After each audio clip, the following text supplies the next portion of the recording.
আসসালামু আলাইকুম। Automobile technology Bangla video সিরিজে আপনাকে স্বাগতম। হাজারো পার্টসের সমন্বয়ে গঠিত হয় একটি অটোমোটিভ ভেহিকেল। একটি গাড়ির প্রত্যেকটি পার্ট আলাদা আলাদাভাবে কাজ করে গাড়িকে সচল রাখে। কোন পার্ট কী কাজ করে, ড্যামেজ হলে কী ধরনের সিমটম দেখা দেয়, এর ফলে কী কী রিস্ক থাকতে পারে, এরূপ গুরুত্বপূর্ণ বিষয় নিয়ে আলোচনা করা হয়ে থাকে এই ভিডিও সিরিজে। Engine intake air temperature sensor. EFI ইঞ্জিনে ইনটেক এয়ার পরিমাপের জন্য ইঞ্জিনের ইনটেক লাইনে এয়ার টেম্পারেচার সেন্সর ব্যবহৃত হয়।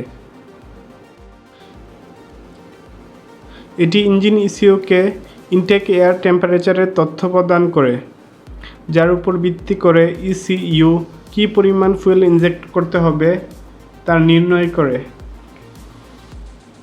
এয়ার টেম্পারেচার সেন্সর খারাপ হলে চেক ইঞ্জিন সিগন্যাল শো করবে।